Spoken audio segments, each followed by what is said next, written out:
The Tale of Genji by Lady Murasaki Shikibu. Chapter 6. Saffron Flower. The beauteous Yugeo of Genji was lost, but memory of her never vanished from his mind. Her attractive nature, thoughtfulness, and patient manner had seemed to him surpassingly charming. At last he began to think of seeking for some other maiden who might resemble her in these qualities.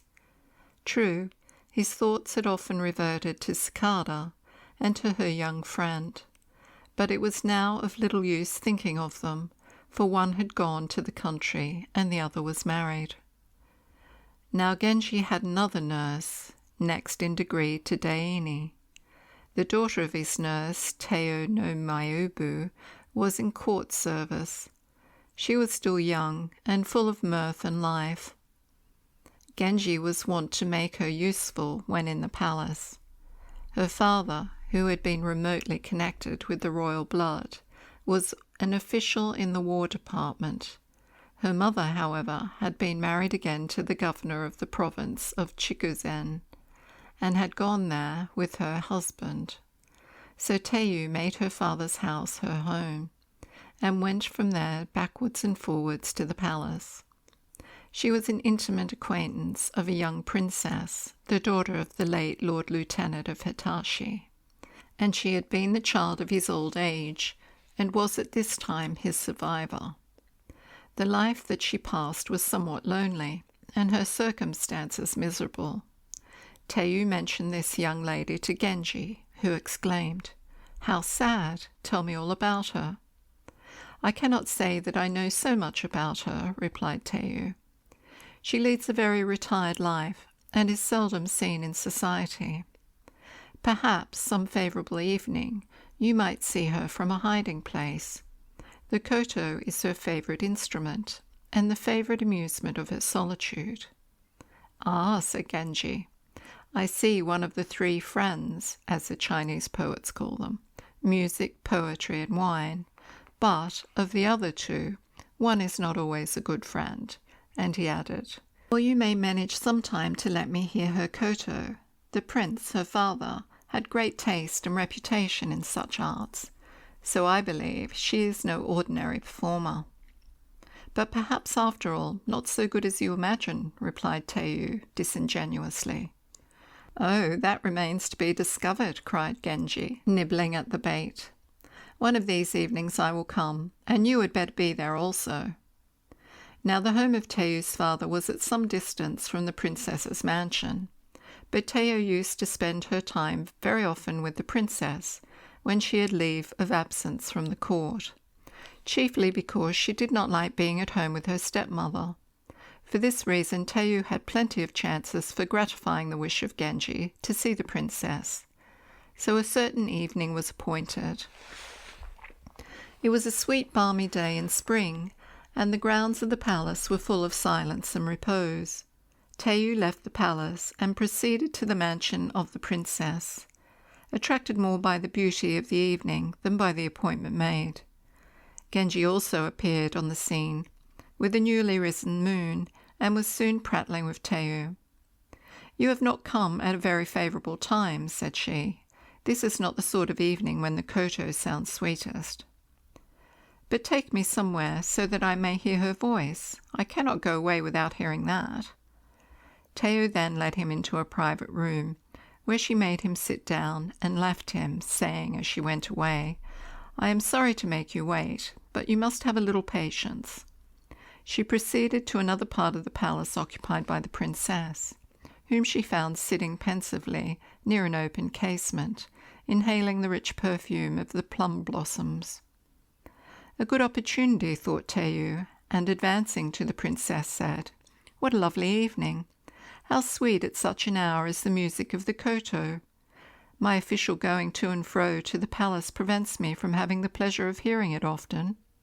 So do now, if you please, play me a tune." "You appreciate music," said the princess, "but I am afraid that mine is not good enough to charm the ear of courtiers. But if you wish it, I will play one tune." And she ordered the koto to be brought, and began to strike it. Her skill was certainly not super excellent, but she had been well instructed, and the effect was by no means displeasing to the ear. Teiyu, however, it must be remembered, was rather a sharp girl.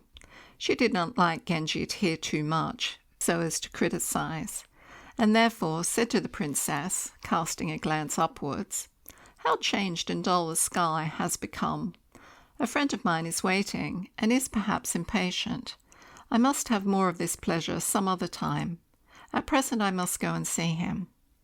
Thus she caused the princess to cease playing, and went to Genji, who exclaimed, when she returned, "Her music seems pretty good, but I had better not have heard it at all.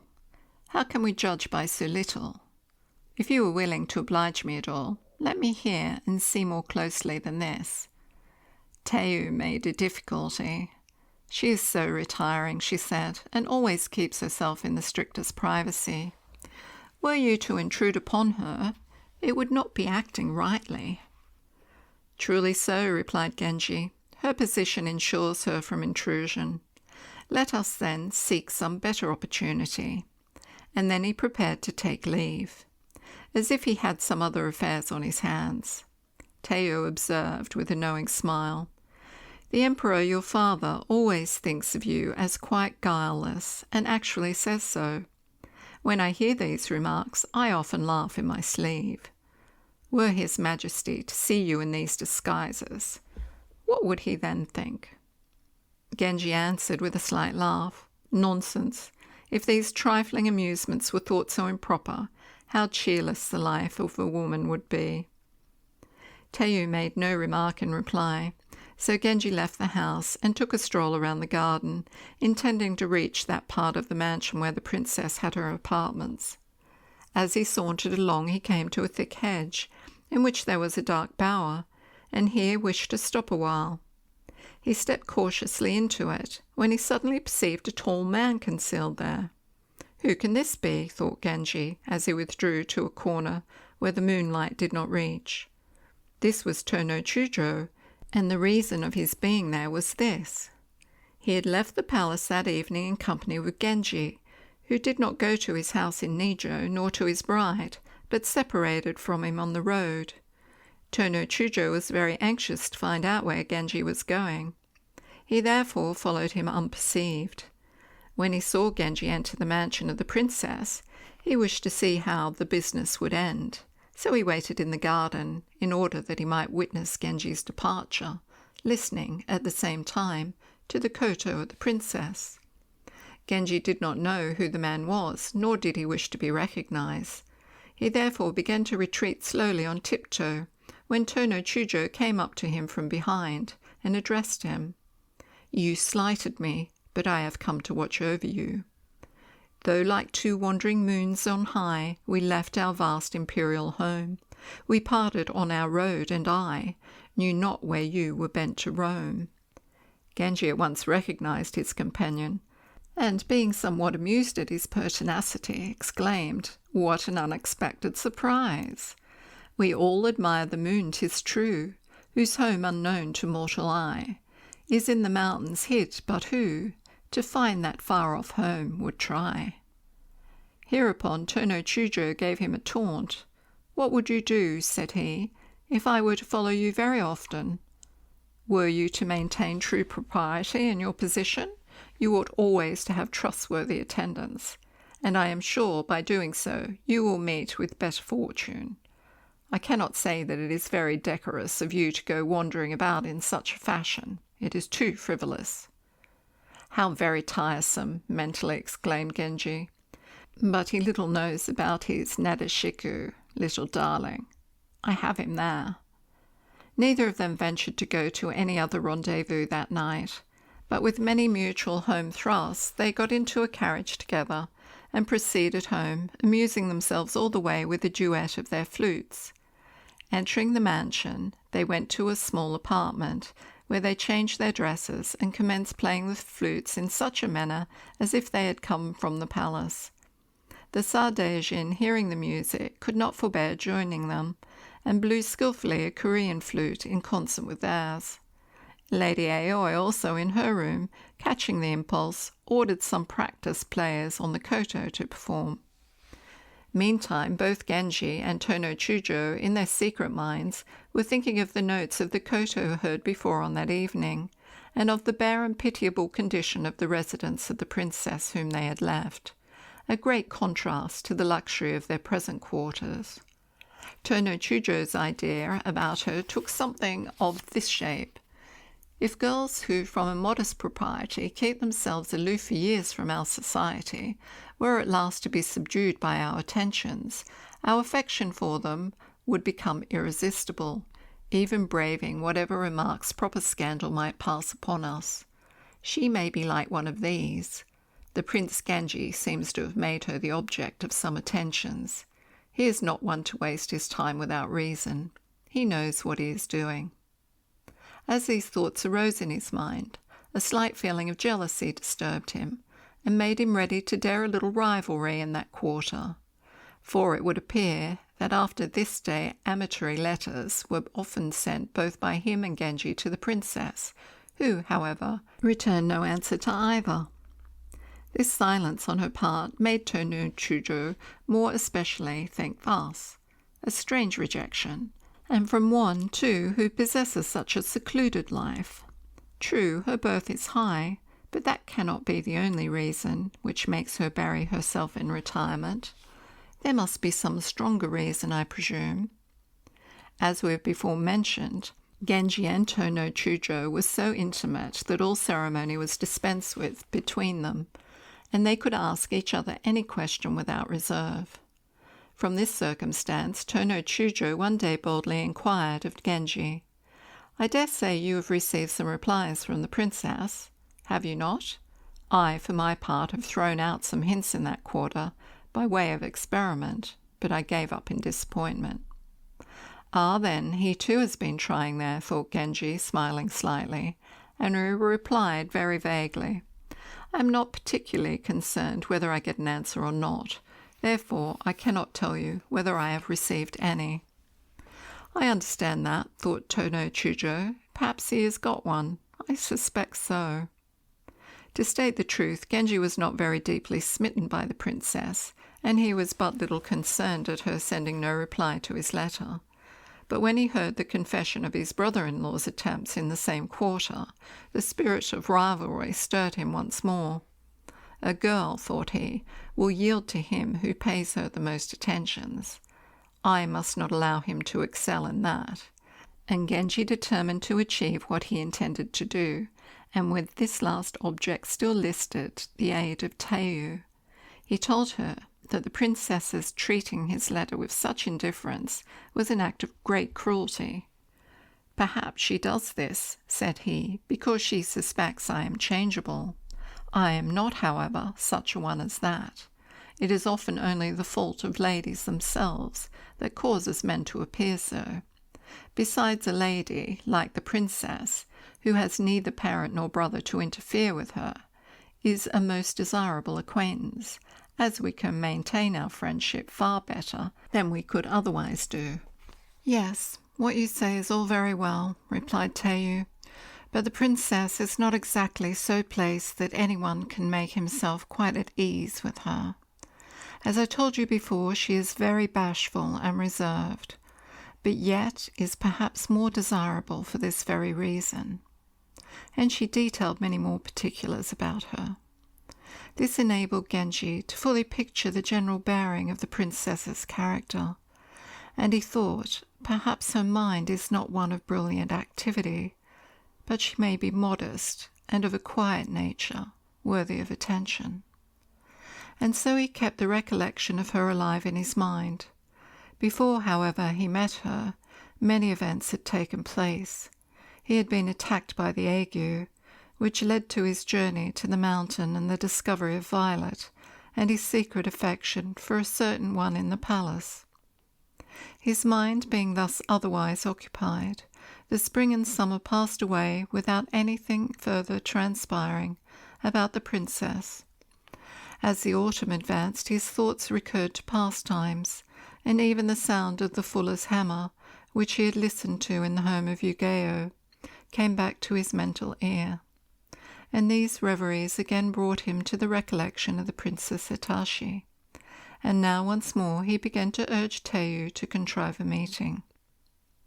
It would seem that there was no difficulty for Teiyu to bring the matter about, but at the same time no one knew better than herself that the natural gifts and culture of the princess were far from coming up to Genji's standard. She thought, however, that it would matter very little if he did not care for her, but if, on the other hand, he did so, he was quite free to come and see her without any interference. For this reason she at last made up her mind to bring them together, and she gave several hints to the princess. Now it so happened towards the end of August that Teiyu was on one occasion engaged in conversing with the princess.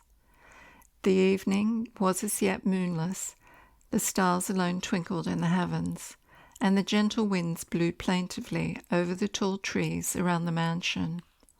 The conversation gradually led to times gone by, and the princess was rendered sad by the contrast of her present circumstances with those of her father's time. This is a good opportunity, thought Teiyu, and she sent, it seems, a message to Genji, who soon hastened to the mansion with his usual alacrity. At the moment when he arrived on the scene, the long-looked-for moon had just made her appearance over the tops of a distant mountain, and as he looked along the wildly growing hedges around the residence, he heard the sound of the koto, which was being played by the princess at Teiyu's request. It sounded a little too old-fashioned, but that was of no consequence to the eager ears of the prince. He soon made his way to the entrance and requested a domestic to announce him to Teiyu. When the latter heard of this, she affected great surprise and said to the princess, "The prince has come. How annoying! He has often been displeased because I have not yet introduced him to you. I have often told him that you do not particularly like it, and therefore I cannot think what makes him come here. I had better see him and send him away, but what shall I say? We cannot treat him like an ordinary person. I am really puzzled what to do. Will you not let me ask you if you will see him for a few minutes? Then all matters will end satisfactorily." "But I am not used to receive people," said the princess, blushing. "How simple-minded," rejoined Teiyu coaxingly. "I am sorry for that, for the bashfulness of young ladies who are under the care of their parents may sometimes be even desirable. But how then is that parallel with your case? Besides, I do not see any good in a friendless maiden refusing the offer of a good acquaintance." "Well, if you really insist upon it," said the princess, "perhaps I will, but don't expose me too much to the gaze of a stranger." Having thus cunningly persuaded the princess, Teiyu set the reception room in order, into which Genji was soon shown. The princess was all the while experiencing much nervousness, and as she did not know exactly how to manage, she left everything to Teiyu and was led by her to the room to receive her visitor. The room was arranged in such a way that the princess had her back to the light, so that her face and emotions could be obscured. The perfume which she used was rich, still preserving the trait of high birth, but her demeanour was timid and her deportment awkward. Genji at once noticed this. "Just as I imagined. She is so simple," thought he, and then he commenced to talk with her and to explain how passionately he had desired to see her. She, however, listened to him almost in silence and gave no plain answer. Genji was disconcerted and at last said, "From you I sought so oft reply, but you to give one would not deign. If you discard me, speak, and I will cease to trouble you again." The governess of the princess, Kojuju by name, who was present, was a sagacious woman, and noticing the embarrassment of the lady, she advanced to her side and made the following reply in such a well-timed manner that her real object, which was to conceal the deficiencies of her mistress, did not betray itself. "Not by ringing of a bell your words we wish to stay, but simply she has naught to tell, and nothing much to say. "Your eloquence has so struck me that my mouth is almost closed," said Genji, smiling. "Not speaking is a wiser part, and words are sometimes vain, but to completely close the heart in silence gives me pain."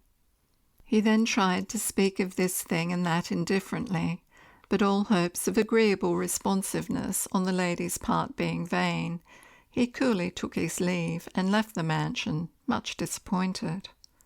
This evening he slept in the mansion at Nijo.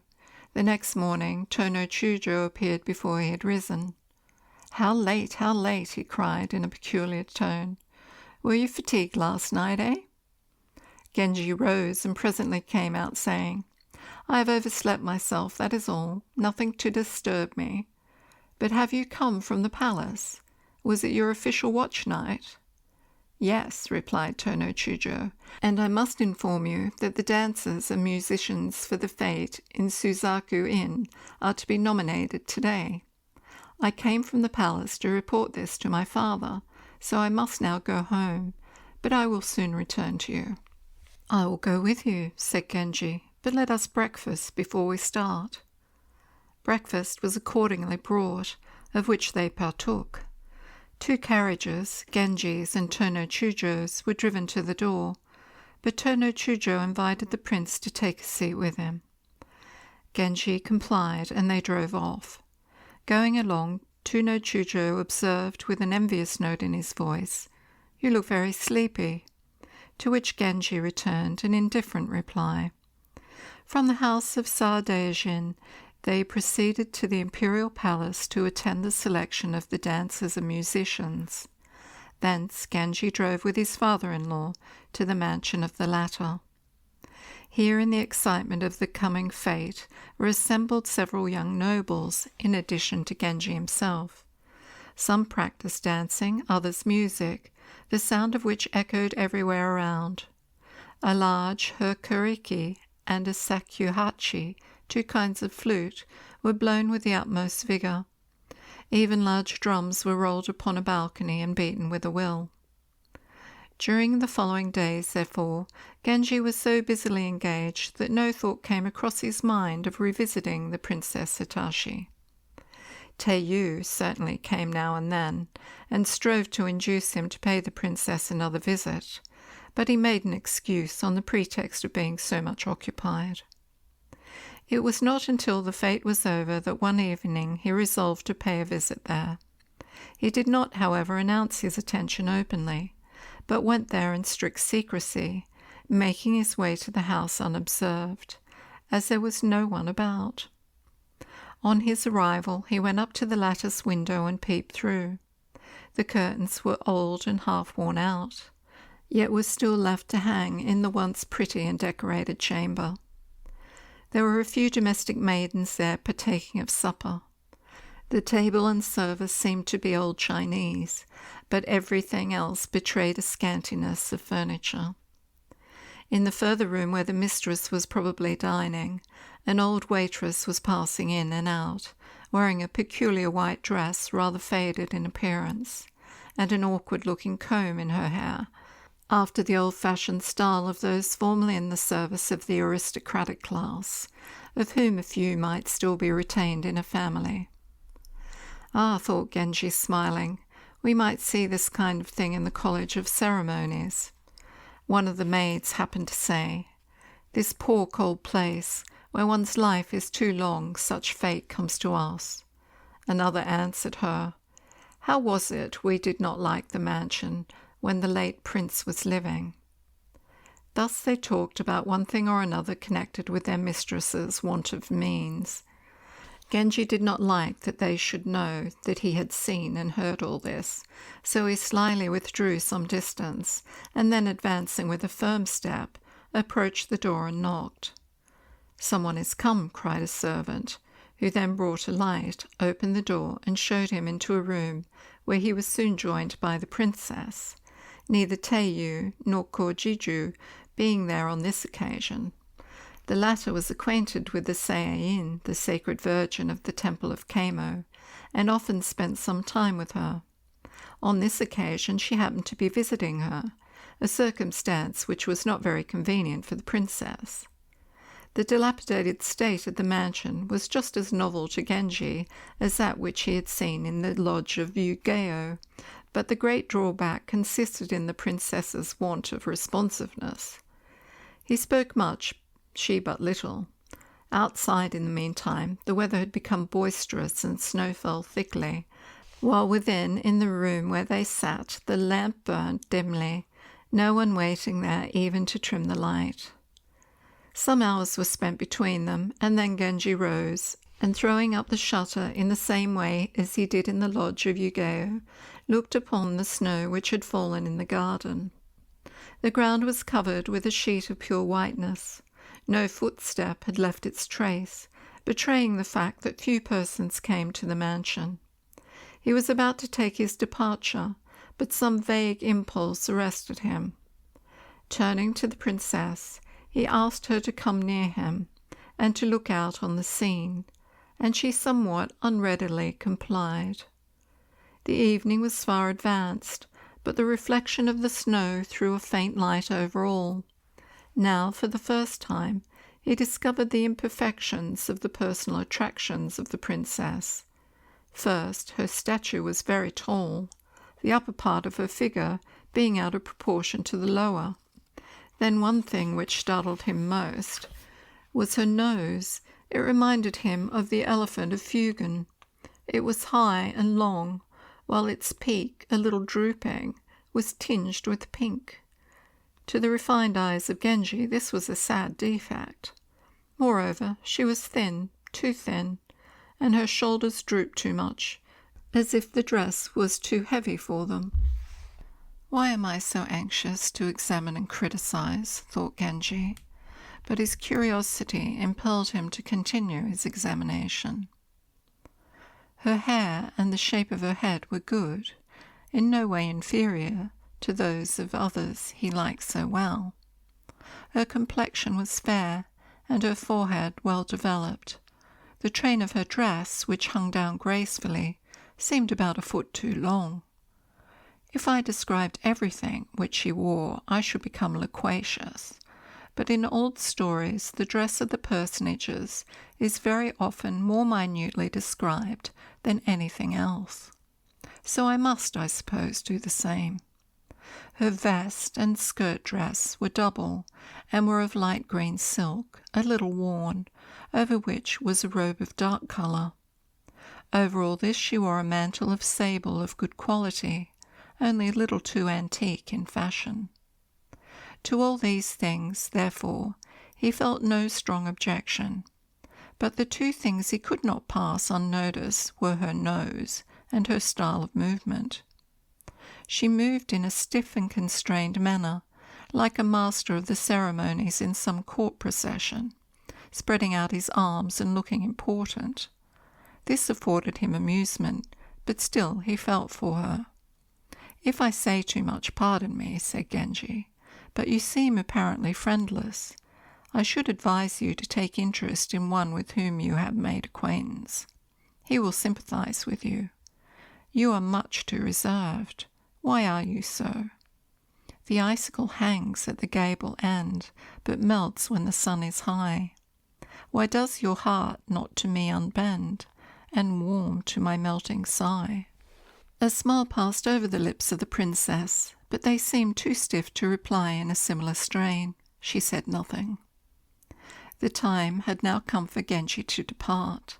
His carriage was drawn up to the middle gate, which, like everything else that belonged to the mansion, was in a state of dilapidation. The spot overgrown with wild vegetation, spoken of by Sema no Kami, might be such as this, he thought. If one can find a real beauty of elevated character and obtain her, how delightful would it not be?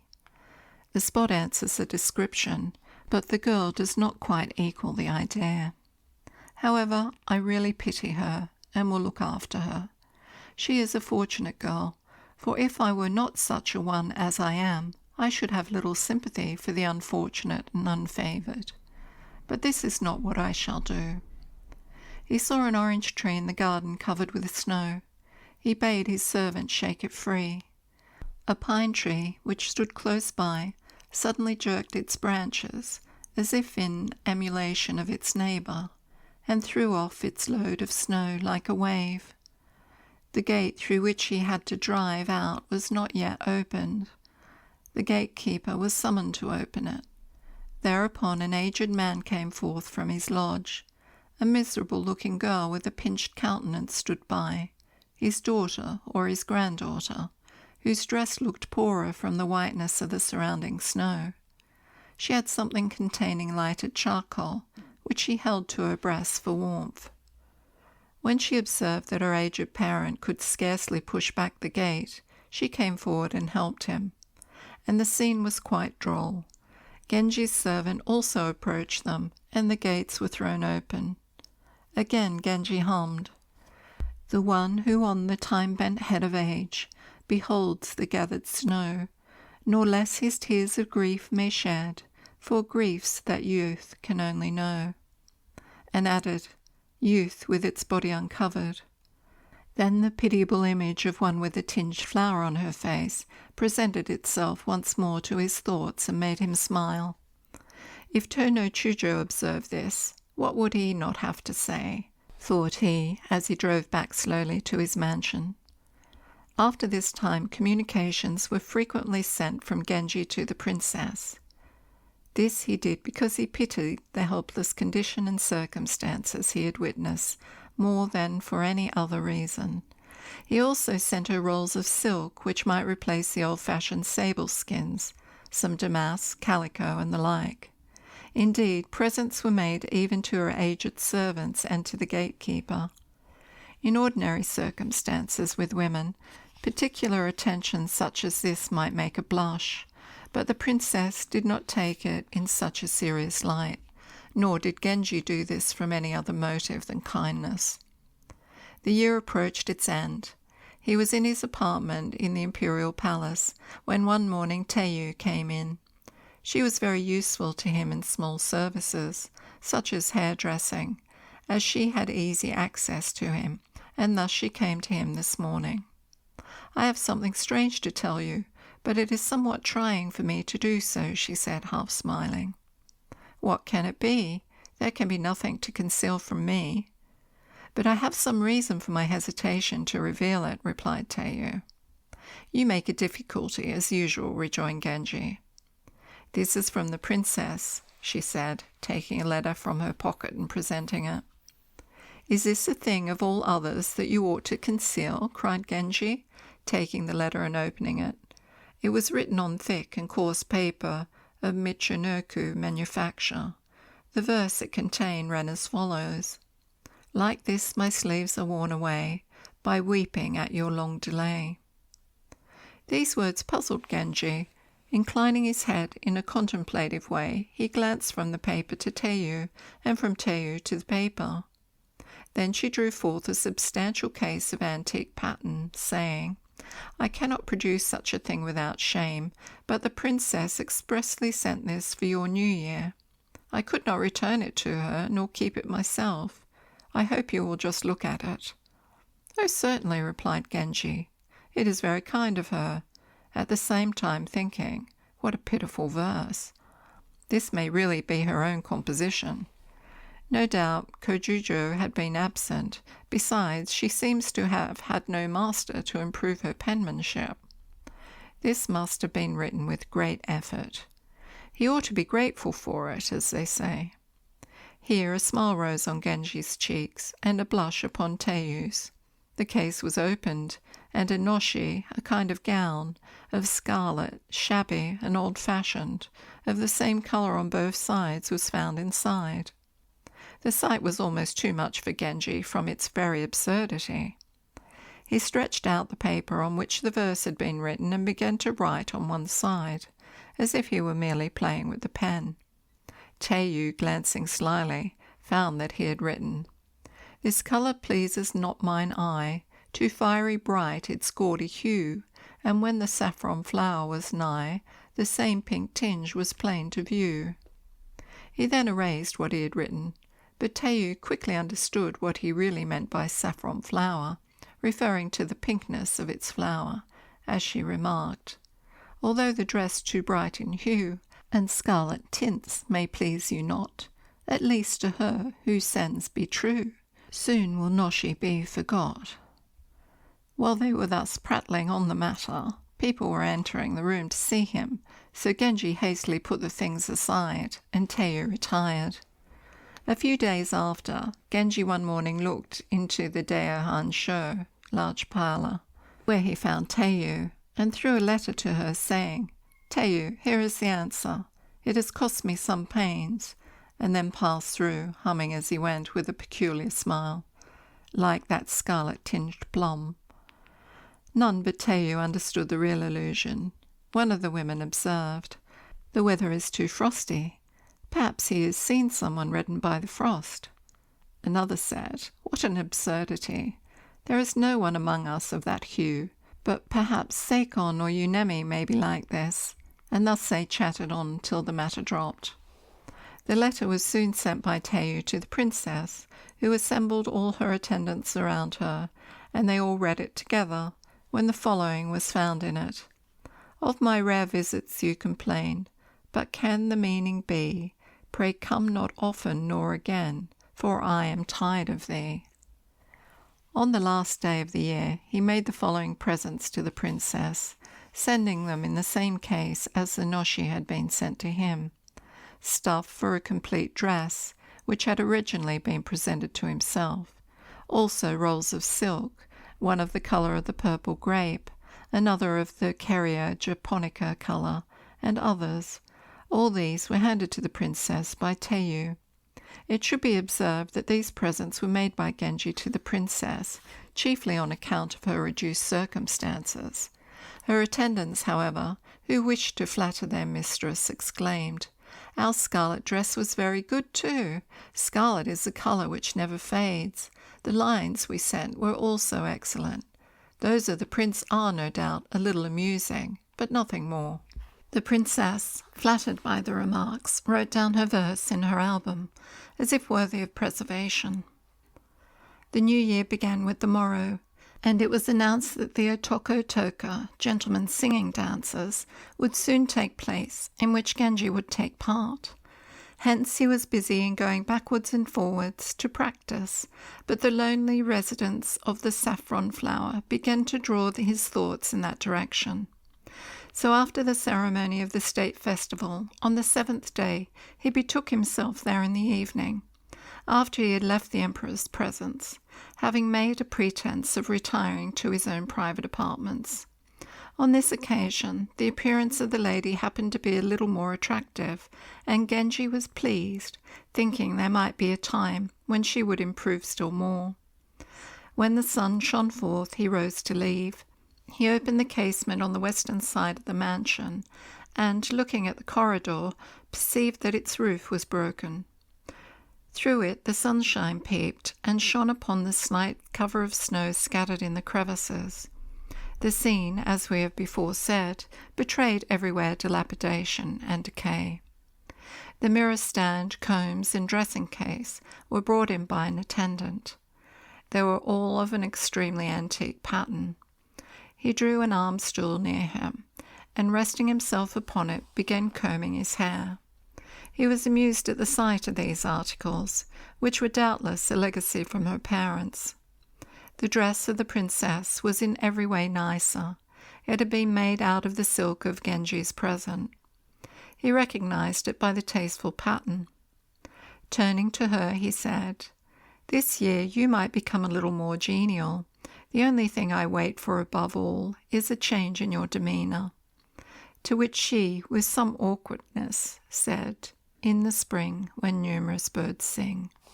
Such poetic responses were a great delight to Genji, who thought they were the silent touches of time, and that she had made some improvement.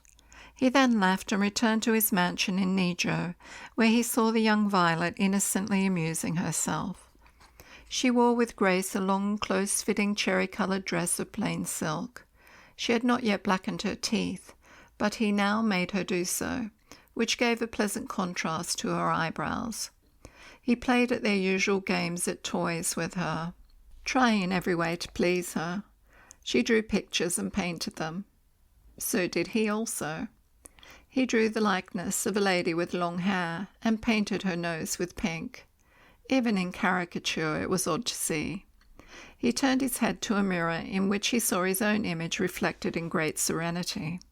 He then took the brush and painted his own nose pink. Violet, on seeing this, screamed. "When I become ornamented in this way, what shall I be like?" inquired Genji. "That would be a great pity. Do wipe it off, it might stain," she replied. Genji partly wiped it off, saying, "Need I wipe it off any more? Suppose I go with this to the palace?" On this, Violet approached and carefully wiped it for him. "Don't put any more colour," cried Genji, "and play upon me as Haiju." The mild sun of spring descended in the west, and darkness slowly gathered over the forest tops, obscuring all but the lovely white plum blossoms, which were still visible amidst the gloom.